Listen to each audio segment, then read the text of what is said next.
Gracias por dar clic en este video, ahora solo disfruta y suscríbete y apoya a este canal comprando una membresía, enlaces abajo. Capítulo 63. Anthony Butler me visitó un mes después. Por su visita, parece que ya ha tomado una decisión. ¿Se ha autorizado? Sí, Su Majestad. Nuestro gobierno en los Estados Unidos ha decidido aceptar los términos del acuerdo que propuso. Bien. Entonces, sin más demora, procedamos a firmar el tratado. Saqué el documento que había preparado de antemano. El contenido era el siguiente. 1. El gobierno del Imperio Mexicano acepta acoger a los individuos y familias indígenas que hayan aceptado voluntariamente emigrar desde los Estados Unidos hacia el territorio del Imperio Mexicano. 2. El gobierno de los Estados Unidos, desde una perspectiva humanitaria, se compromete a trasladar de manera segura a los indígenas hasta las ciudades fronterizas del Imperio Mexicano. 3. Con el fin de fortalecer la cooperación mutua y las relaciones amistosas entre ambos países, el gobierno de los Estados Unidos exime al gobierno del Imperio Mexicano de una deuda de 4 millones de pesos. Anthony Butler frunció el ceño mientras leía el documento que le había entregado. ¿Es realmente necesario el punto 2, Su Majestad? Los puntos 1 y 3 deberían ser suficientes. Así me lo preguntó. Es absolutamente necesario. Respondí con firmeza. Al ver que no tenía intención de cambiar de opinión, Anthony Butler suspiró y dijo: ¿Está seguro de que, tras firmar este tratado, nos devolverá a los traficantes de armas capturados en Texas y las armas confiscadas? Eso será un poco difícil. Las armas las devolveremos. ¿Va a retenerlo en el Imperio Mexicano? Él es ciudadano estadounidense. De todas formas, una vez que devolvamos las armas, no habrá pruebas incriminatorias, así que no hay necesidad de llevárselo. Además, él ya ha aceptado vivir como ciudadano de nuestro Imperio Mexicano. Si lo desea, puedo hacer que lo compruebe en persona. Si quiere regresar a Estados Unidos, lo enviaré de inmediato. Está claro qué le ocurriría si volviera a los Estados Unidos tras confesar. Además, como miembro del Servicio de Inteligencia Militar estadounidense, podría ser de gran ayuda para nosotros. Si es posible, es mejor mantenerlo vivo y útil, en lugar de enviarlo de vuelta para que lo maten. Cuando dije esto, Anthony Butler, sorprendentemente, no le dio mayor importancia y comentó: Bueno, está bien. Al fin y al cabo, no es más que un lunático sin relevancia para nuestro gobierno. Firmó el documento rápidamente, como si quisiera terminar lo antes posible. El tratado sobre la reubicación indígena fue formalmente ratificado. No sé cuán humanitariamente trasladarán a los indígenas los estadounidenses, pero dado que es un tratado oficial, no podrán ignorar completamente el segundo punto. Espero que haya menos muertes que en la historia original, pero no disminuirán drásticamente.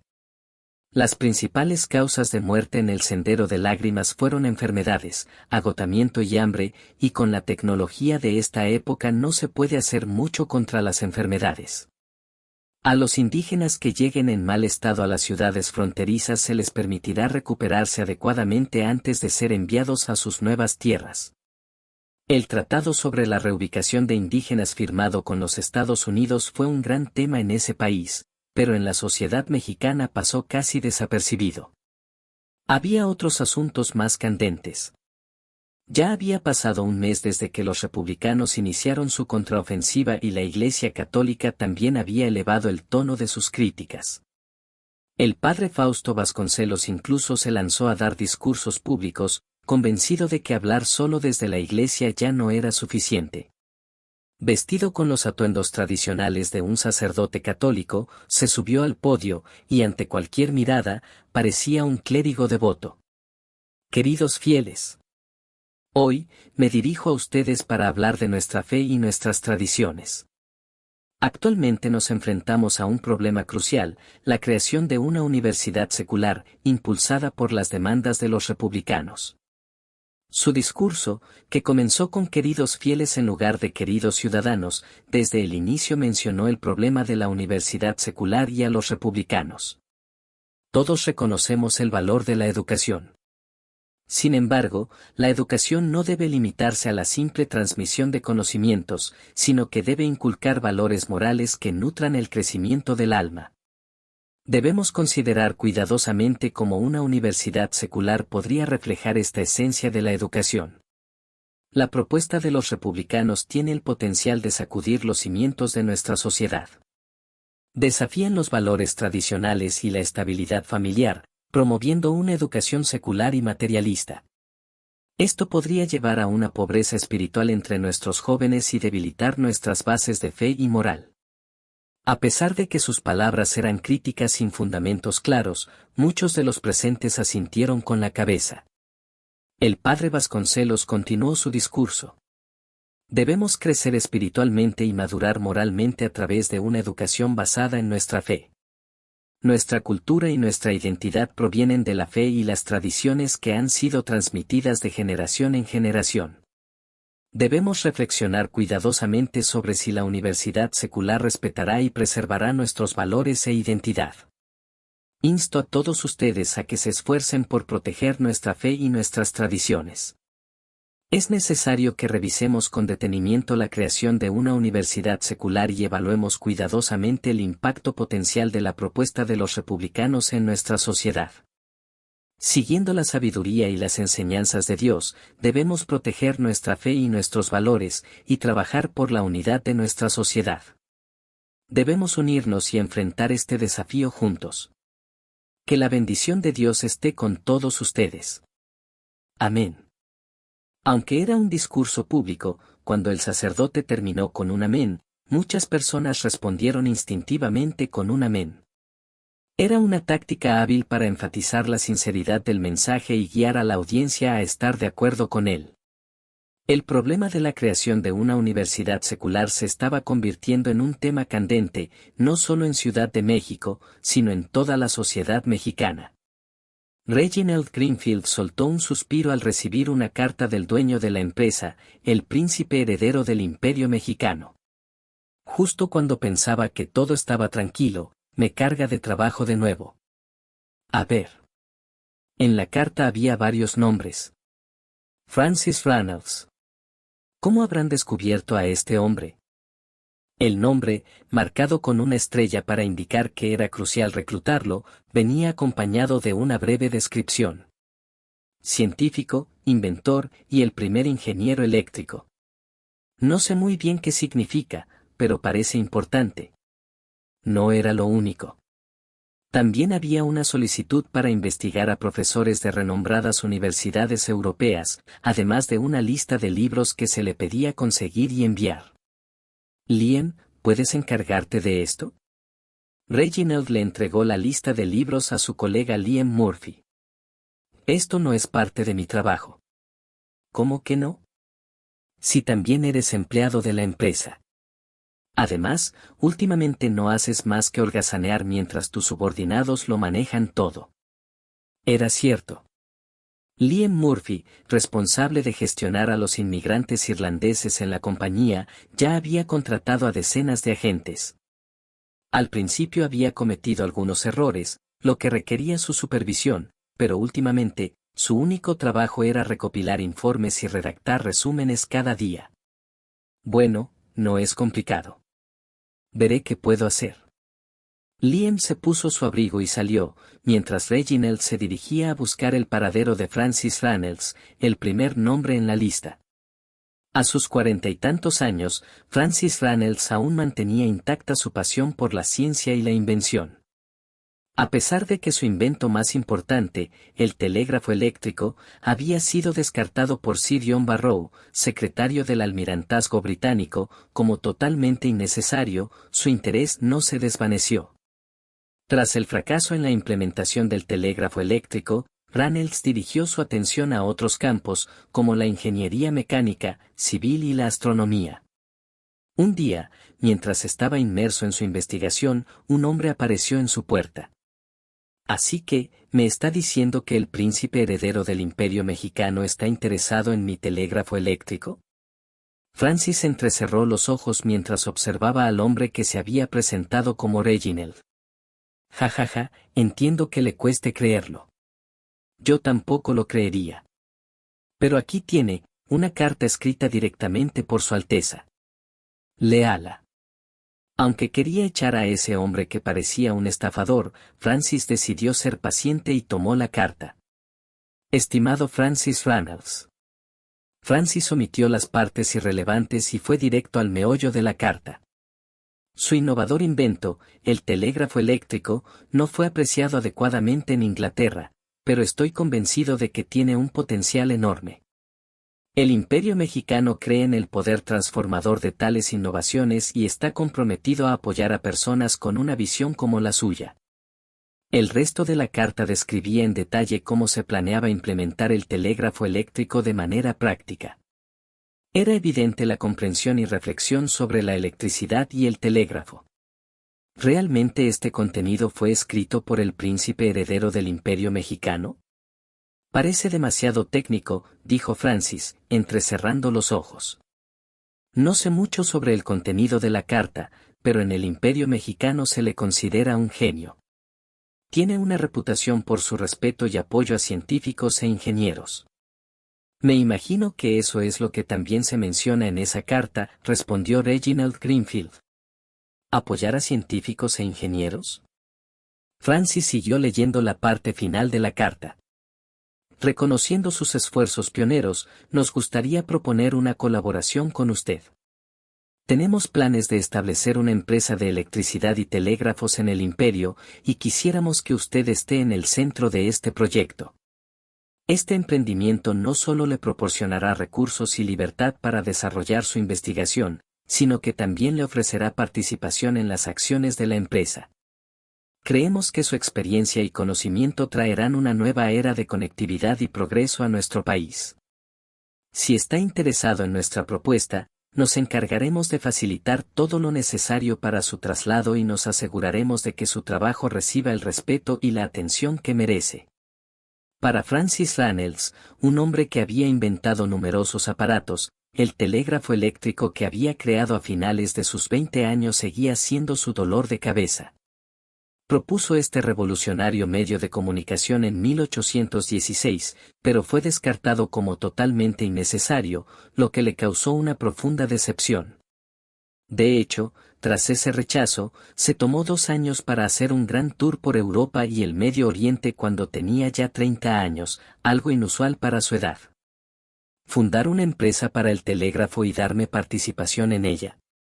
Sin duda, la propuesta era tentadora, pero lo que más lo atrajo fue la última línea de la carta. Estamos preparados para brindarle la oportunidad de que su trabajo reciba el respeto y el reconocimiento que merece.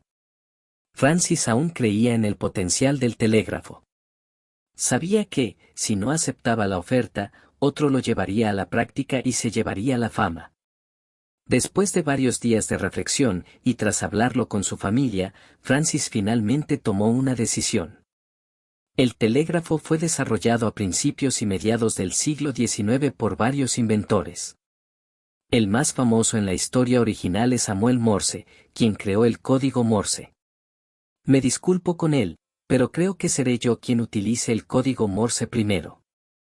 Aún faltaban 3 o 4 años para la inauguración de la universidad, pero no había razón para esperar si ya se podía reclutar a personas con habilidades prácticas. Las empresas que estaban comenzando en ese momento recibirían una inyección de al menos varios cientos de miles de pesos en capital inicial, por lo que solo tenían la intención de otorgar el 5% de las acciones, aunque los derechos sobre el nombre de la empresa serían los mismos. Francis Reynolds, sentado frente a ellos, era el primer paso en ese proceso. ¿Qué le parece si la empresa se llama Electrónicos Francis? Capítulo 64. Verano de 1834. Mi asistente, Diego Luis, que había dejado en Texas, regresó. Has hecho un buen trabajo, Diego. Me di cuenta de lo mucho que me faltabas. Su piel se había oscurecido considerablemente, probablemente por todo el tiempo que había pasado recorriendo Texas. Gracias, Su Majestad. Lo que más me satisface es servirle a usted. Recordé su expresión desalentada cuando le ordené encargarse del trabajo de limpieza en Texas, justo después de California, y no pude evitar sonreír. Jaja, no hay nadie en quien confíe más para representarme que tú. Le di unas palmaditas en el hombro en reconocimiento a su arduo trabajo y pregunté. Entonces, ¿cómo está la situación con los nativos de Texas? Al principio, estaba preocupado porque los nativos de Texas eran más hostiles, pero liberar a los que estaban retenidos en las misiones y llevarlos con nosotros fue de gran ayuda. De hecho, hubo menos necesidad de usar el látigo que en California. Todo esto es gracias a su sabia estrategia, Su Majestad. Jajaja, eso es excelente. A pesar de haber regresado a Ciudad de México solo ayer, Diego no vino con las manos vacías. ¿Un informe? Sí, es una recopilación de las cartas enviadas por los administradores y de la información que he recabado de los distintos departamentos gubernamentales. Es que tengo un asistente excepcional. Veamos. En el Imperio Mexicano actual, todo el país estaba prácticamente en obras. Ferrocarriles, presas y sistemas de irrigación estaban en construcción simultáneamente, absorbiendo una cantidad masiva de mano de obra. No es de extrañar que la escasez de mano de obra sea un problema constante. Quizá nos apresuramos al emprender tantos proyectos de infraestructura al mismo tiempo. Es cierto que los proyectos de construcción están demandando mucha mano de obra. Pero parece que la población está más próspera que antes, y tal como usted predijo, la tasa de crecimiento poblacional ha aumentado considerablemente. El desarrollo del territorio se estaba llevando a cabo de manera efectiva, y los salarios que se pagaban en estas obras permitían a los trabajadores vivir con mayor comodidad. El tema del dinero también estaba bajo control, por ahora. El costo de la construcción ferroviaria estaba siendo cubierto por los terratenientes, los mayores propietarios de haciendas de México, a través del presupuesto gubernamental. Mis empresas continuaban reinvirtiendo sus ganancias y creciendo, mientras que la mina de oro de Mora, que yo controlaba, se había convertido en una vaca lechera gigante. A primera vista, todo parecía ir bien, pero los problemas económicos siempre tienen dos caras. La construcción está absorbiendo toda la mano de obra que también necesitamos para la industrialización. Incluso mis propias empresas están compitiendo por los trabajadores, lo que está empujando los salarios al alza. Tal como los salarios en Estados Unidos superaron en su día los de Londres, un fenómeno similar estaba ocurriendo en el Imperio Mexicano. Los salarios, que en 1822 eran de $1 por día, habían subido a 1.1, 1.2 y ahora alcanzaban 1.3 pesos. Y eso solo era porque recientemente habíamos traído a cientos de miles de trabajadores adicionales de las haciendas en la península de Yucatán y el sur de México, pagando intermediarios para apaciguar temporalmente la escasez. Tendremos que aumentar la inversión en la compañía de inmigración. Y también ampliar los países de origen de los inmigrantes. Mientras hojeaba los documentos, Diego levantó uno de ellos y lo leyó antes de comentarlo. Su Majestad, la compañía de inmigración ya está operando casi sin beneficios. ¿Está sugiriendo que va a invertir su propio patrimonio? Así es, ¿de qué me sirve acumular riqueza si no puedo invertirla porque no tengo gente?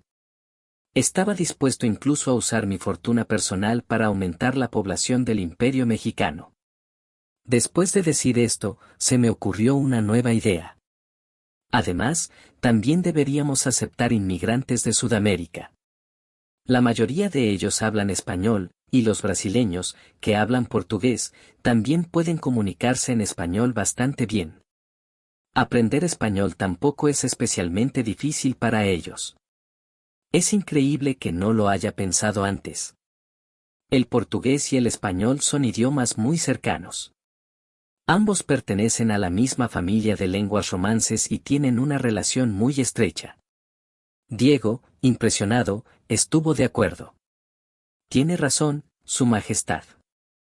Aunque no será tan numeroso como en Europa, dadas las circunstancias políticas recientes, probablemente haya una demanda significativa de inmigración. Como era de esperar, en la actual Sudamérica, había más países en situaciones inestables que estables. Correcto. Encuentra a alguien que se encargue de la nueva compañía de inmigración para Sudamérica. A los países afectados no les hará mucha gracia, pero si quieren marcharse, ¿qué se le puede hacer? Hasta que no surjan verdaderos conflictos diplomáticos, seguiremos aceptando inmigración. Creo que también debo empezar a prestar atención a Asia. Durante los últimos 3 meses, el conflicto en torno a la universidad secular había ido intensificándose y estaba alcanzando su punto álgido. ¿Me estás diciendo que hubo una pelea? Sí, Su Majestad. Parece que los líderes de las facciones no participaron directamente, pero creo que ya ha llegado el momento. Así parece. El conflicto había escalado de simples discursos con argumentos, a críticas mutuas, y después de un tiempo, a discusiones en público disfrazadas de debates. Ya hemos aguantado bastante. Los republicanos no serían un problema, ya que les advertí con antelación, pero la Iglesia probablemente se estaba preparando para usar la fuerza. Aquella pelea era la señal de que todo estaba a punto de estallar. Envía al ejército a reforzar la seguridad. De inmediato. Sí, Su Majestad. Con la aprobación de Agustín I, las tropas centrales comenzaron a desplegarse por toda Ciudad de México con el pretexto de mantener el orden. Era una clara señal de la intervención del gobierno imperial. A la mañana siguiente. Convoca al arzobispo de México y al diputado Pedro González. Que sea esta tarde. Ambos llegaron a tiempo. El arzobispo Pedro Mirabete llegó primero, y el diputado Pedro González llegó casi al mismo tiempo. Curiosamente, ambos compartían el mismo nombre. Su Majestad, es un honor volver a verle desde la boda. Rezo para que la gracia de Dios esté siempre con usted. Gracias, arzobispo. Me alegra verlo de nuevo. Diputado González, bienvenido. Gracias por recibirme, Su Majestad. Nos sentamos en el salón. Hubo un breve silencio, y fui yo quien rompió el hielo. Estoy seguro de que ya saben por qué los he convocado. Es hora de resolver la cuestión de la universidad secular. El diputado González respondió primero. Así es, Su Majestad. Los republicanos estamos dispuestos a aceptar su mediación. Al adelantarse, el arzobispo no tuvo más opción que ceder. La Iglesia Católica también está dispuesta a aceptarlo, pero... Cuando se disponía a continuar, lo interrumpí. No quería que utilizara ese tono característico de los clérigos, en el que alargan el discurso para tomar el control de la conversación. Dado que ambos han aceptado la mediación, deberán estar dispuestos a hacer concesiones mutuas, ¿están de acuerdo? Estamos de acuerdo. Todo estaba prácticamente planeado de antemano. El diputado González accedió de inmediato. El arzobispo Mirabete lo pensó un momento. No le gustaba la idea de ceder, pero rechazar la propuesta tampoco era una opción viable. Por mucho poder que tenga la Iglesia Católica en México, enfrentarse tanto a los republicanos como a la monarquía sería una locura. Estamos de acuerdo. Está bien. En esencia, la universidad en sí no es algo malo, ¿verdad? Incluso yo estoy de acuerdo en que las universidades del Imperio Mexicano dejan mucho que desear en términos de tamaño y diversidad académica. Esto es algo que debemos mejorar, incluso por el bien de nuestra competitividad nacional. Al notar que yo parecía defender la creación de una universidad, el arzobispo reaccionó con resistencia. Por supuesto, la universidad en sí no es mala. Pero la universidad que esos republicanos quieren crear será un lugar sin principios morales. Eso podría fomentar el materialismo y el comportamiento inmoral, lo que haría que fuera mejor no tenerla. El hecho de que no sea dirigida ni enseñada por clérigos no significa que carezca de principios morales. En la mentalidad tradicional europea, la moralidad se asociaba intrínsecamente con los valores religiosos y con seguir el ejemplo de la vida de Jesucristo, por lo que el arzobispo no estaba del todo equivocado. Pero para el diputado González, quien creía que era posible una moralidad basada en la razón, la equidad y la justicia, aquello era un pensamiento anticuado. Él defendía que una universidad secular debía excluir todo lo relacionado con la religión, pero yo estaba dispuesto a mediar en ese punto. Arzobispo Mirabete, parece que no se opone a la idea de fundar una universidad en sí. Entonces, creo que los republicanos deberían ceder en este aspecto. ¿Cómo que ceder? El diputado González, sorprendido por mis palabras, se mostró desconcertado, mientras que el arzobispo sonrió al ver su reacción. Es demasiado pronto para que se ría, pensé. Yo también creo que eliminar completamente la religión es una postura demasiado radical. ¿Qué tal si permitimos la construcción de una capilla dentro de la universidad, establecemos una facultad de teología y permitimos que los clérigos enseñen? Como el financiamiento vendría del gobierno, la administración estaría a cargo de funcionarios gubernamentales y también habría profesores laicos. Pero no había necesidad de mencionarlo aún. Eso me parece razonable. El diputado González aceptó. ¿Y qué opina usted, arzobispo? Parece que los republicanos han hecho una gran concesión. Al fin y al cabo, la mayoría de los estudiantes serán probablemente fieles de la Iglesia Católica, y si construimos una capilla y les permitimos asistir a los servicios religiosos, no habría razón para preocuparse por la moralidad, ¿no? Aunque había recibido una concesión, el arzobispo no estaba del todo satisfecho.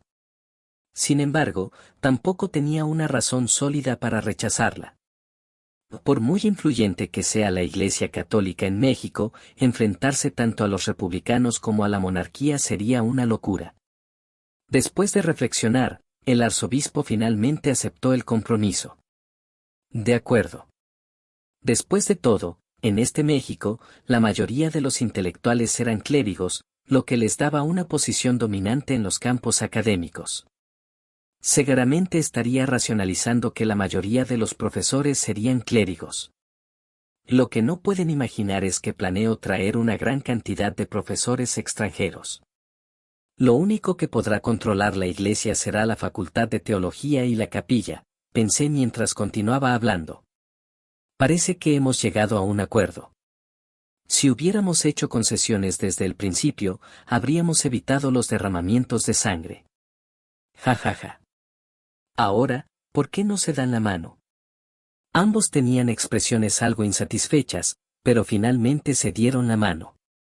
Observé la escena y dije: me encargaré de redactar un plan que refleje las opiniones de ambas partes. Arzobispo, ¿le parece bien? Espera. ¿Está diciendo que Su Majestad redactará el plan personalmente? El diputado González parecía sorprendido, mientras que el arzobispo, algo más complacido, respondió: sí, eso me parece lo más justo. Perfecto. Así llegamos a un acuerdo. Aunque el diputado González mostraba cierto descontento, al día siguiente, cuando le expliqué mi plan, cambió de actitud por completo. ¿Está diciendo que traerá a decenas de profesores de Europa? Así es. Si dejamos todos los puestos docentes en manos de clérigos, no sería una universidad secular. Ya que estamos, debemos aspirar a crear la mejor universidad posible. Siempre piensa en todo, ¿verdad? En ese caso, estoy de acuerdo. Pero también hay algo en lo que tendrás que ceder. ¿Qué es? Quiero que la universidad se construya en Morelia. ¿Perdón? ¿No sería mejor construirla en la capital, Ciudad de México? Es más accesible, después de todo. ¿No es difícil encontrar un terreno adecuado para una universidad en Ciudad de México? ¿No querías construir una universidad grande y majestuosa? Ciudad de México tiene muchas desventajas en varios aspectos.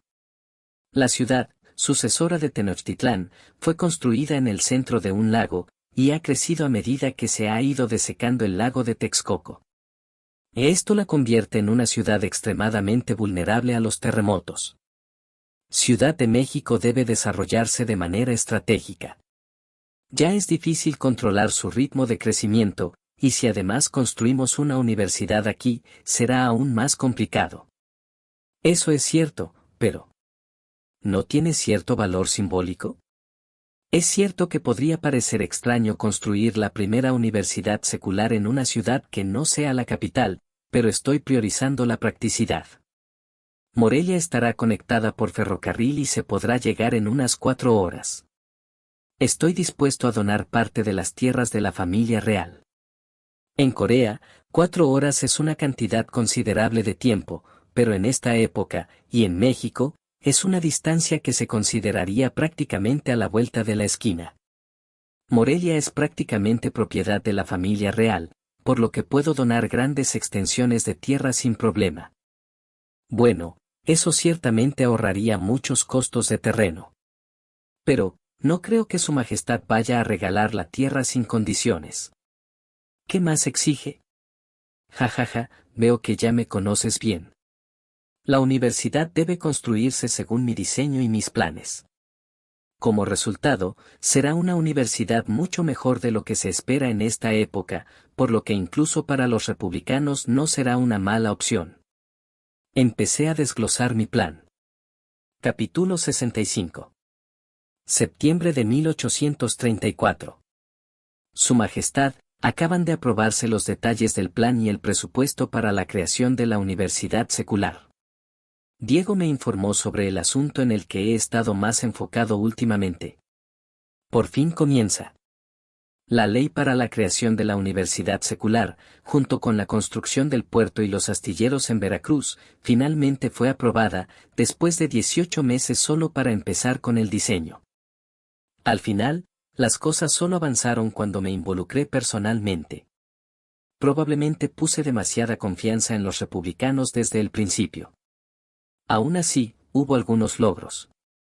Los republicanos, que en su momento fueron una fuerza poderosa, pero se habían mantenido en las sombras durante años, finalmente rompieron su caparazón y empezaron a enfrentarse a la Iglesia.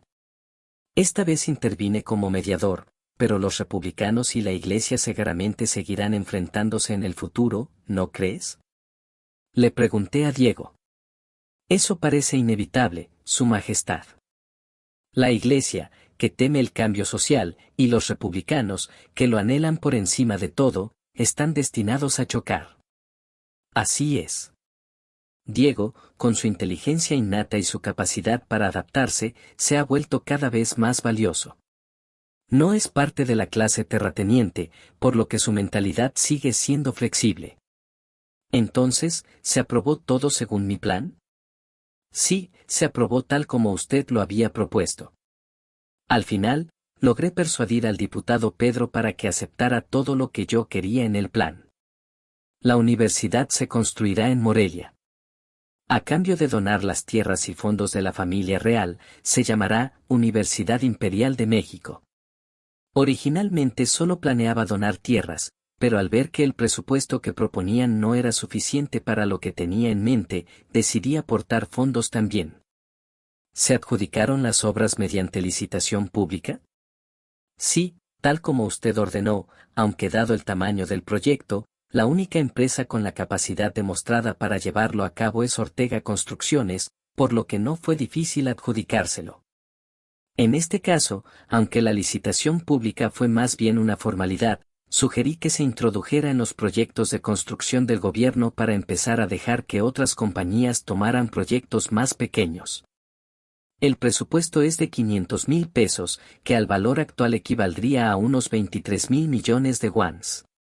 Normalmente, las universidades de esta época empezaban con 1 o 2 edificios y se expandían conforme obtenían más fondos, pero en nuestro imperio mexicano no existía ninguna universidad integral de primer nivel.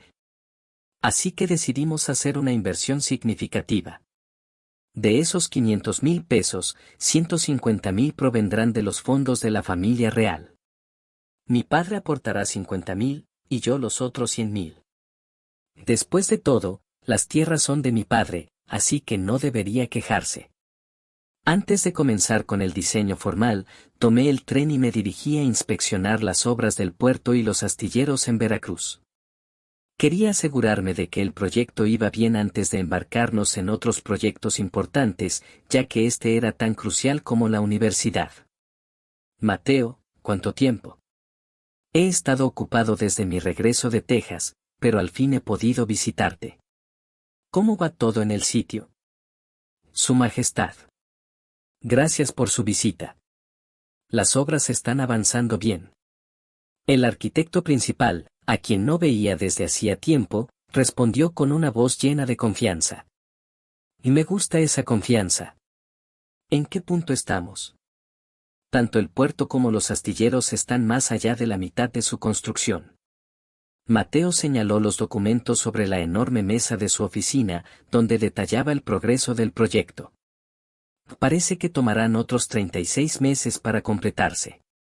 Mateo, si alguien quisiera emprender un proyecto similar, construyendo un puerto y astilleros al mismo tiempo, ¿cuánto crees que podríamos acortar el plazo? Aunque el puerto y los astilleros de Veracruz son grandes en comparación con otros de la región, son pequeños si consideramos el tamaño y las necesidades del imperio mexicano en su conjunto. Exceptuando el puerto de Veracruz, no hay otra ciudad portuaria digna de mención, salvo La Habana en Cuba.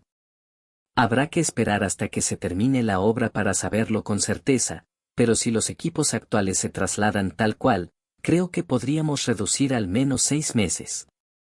Eso significaría 30 meses. Deberíamos tener al menos uno en el Pacífico y otro más en el Atlántico, para un total de 3. El aumento de la capacidad naval es una necesidad urgente. Solo así podremos evitar que los franceses sigan extorsionándonos tan descaradamente. Aunque estamos entrenando a la tripulación y construyendo buques con los barcos que conseguimos de España, sigue siendo insuficiente en términos de magnitud. Entendido. Vamos a inspeccionar el lugar. Sí, Su Majestad. Lo guiaré. Mateo y yo nos dirigimos al sitio de construcción. En un amplio terreno cubierto de polvo, los trabajadores estaban ocupados con sus tareas. Las grandes máquinas se movían con lentitud, emitiendo sonidos pesados, y los materiales de construcción estaban organizados en sus lugares correspondientes. En general, no está mal, Mateo. Pero la ubicación de los materiales y las rutas de los trabajadores no coinciden exactamente con lo que había imaginado. La construcción seguía los planos que diseñamos junto con los arquitectos, pero noté algunos puntos que podían mejorarse. Hubo algunos pequeños ajustes debido a las circunstancias del lugar. Pero el método de trabajo no ha cambiado. Recorrí el lugar mientras escuchaba las explicaciones de Mateo. Tras examinarlo, pensé que efectivamente era posible mejorar. Si colocamos esos materiales allá y hacemos que los trabajadores utilicen este camino, sería más eficiente, ¿no te parece? Propuse. Sí, tiene razón. Haré los ajustes de inmediato, Su Majestad. Pasé todo el día buscando formas de aumentar la eficiencia del trabajo y finalmente llegamos al astillero en construcción. Se estaban construyendo 5 diques pequeños, 4 medianos y 3 grandes.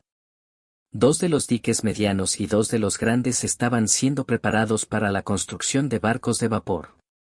Todo parece estar progresando bien. ¿Ya construyeron las grúas de vapor de las que hablé?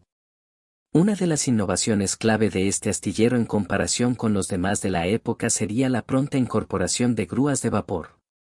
Estas grúas utilizaban componentes esenciales compatibles con las máquinas de precisión de la fábrica de Locke. Sí, Su Majestad. Hemos montado algunas grúas experimentales allí. ¿Quiere verlas? Claro. El uso de grúas de vapor en el astillero facilitaría enormemente el transporte y ensamblaje de grandes piezas de barcos. Estas grúas eran esenciales para levantar y mover piezas pesadas de acero, calderas y maquinaria, por lo que resultaban imprescindibles en astilleros que construyeran barcos de vapor. La introducción de las grúas de vapor aumentaría significativamente la eficiencia del trabajo, permitiendo la construcción de barcos más grandes y complejos. Mateo me llevó al lugar donde estaba la grúa diseñada por Joseph Locke, el propietario de Locke Precision Machinery.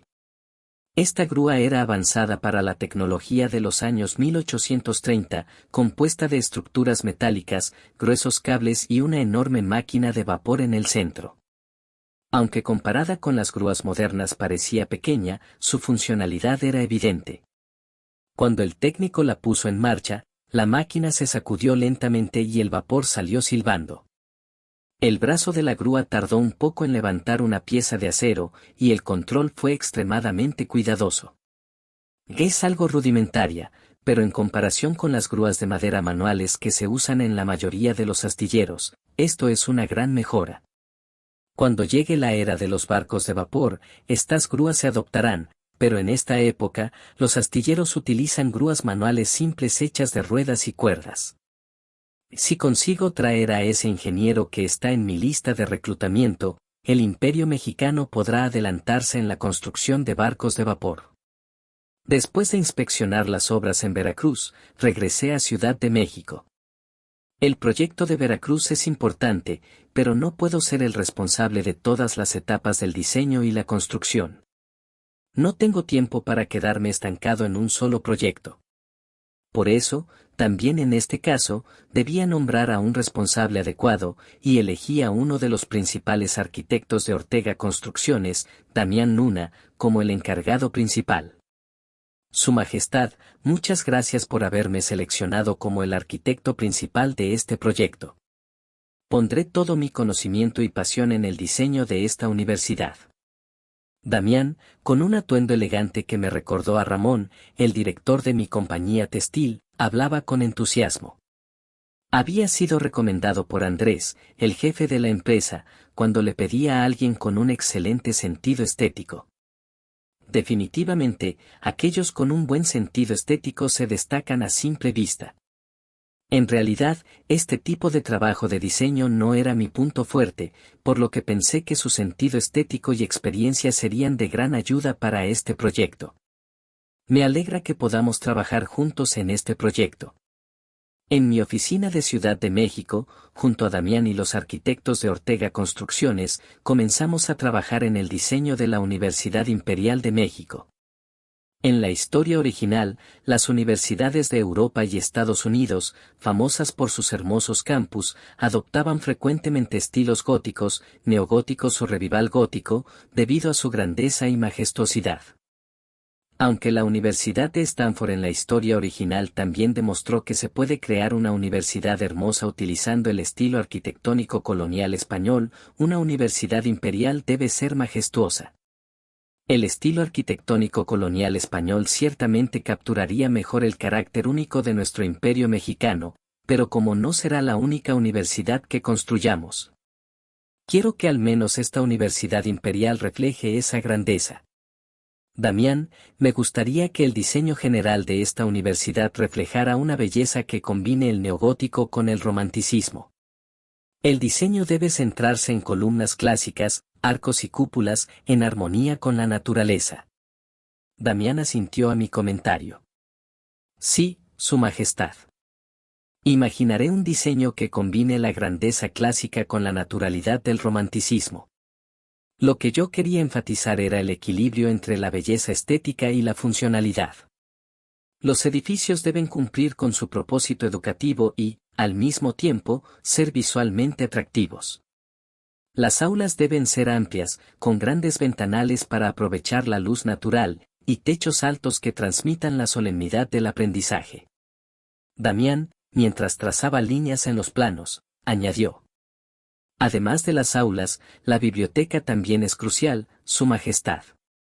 La biblioteca debe ser un centro de conocimiento, con una fachada imponente y un interior que ofrezca un ambiente tranquilo y concentrado para el estudio y la investigación. Y los laboratorios e instalaciones de investigación deben reflejar los avances científicos y tecnológicos contemporáneos. Se necesitará equipo básico para los experimentos y un entorno seguro para la investigación. También debemos prestar atención a las residencias estudiantiles, deben ser espacios sencillos pero cómodos para que los estudiantes puedan descansar. Estoy completamente de acuerdo con Su Majestad. Me aseguraré de que los edificios administrativos, las residencias estudiantiles, el auditorio y la sala de conciertos estén en perfecta armonía. El diseño del paisaje del campus también era un aspecto fundamental. Las plazas, los parques, las fuentes y las estatuas serán símbolos clave del valor estético del campus. Debemos crear espacios donde los estudiantes puedan reunirse, conversar y relajarse. Damián, yo y varios arquitectos discutimos con entusiasmo mientras diseñábamos y distribuíamos los numerosos edificios que necesitaría la universidad en los terrenos donados por la familia imperial. Estos incluían aulas, bibliotecas, instalaciones de investigación, edificios administrativos, residencias estudiantiles, un auditorio, instalaciones deportivas y una capilla. Recordé las imágenes de muchos campus hermosos que había visto en mi vida pasada cuando estaba aburrido. Con el sentido estético de Damián, esas imágenes comenzaron a tomar forma y sinergia. Por primera vez, en esta vida y en la anterior, tuve la sensación de que estábamos diseñando una obra maestra arquitectónica.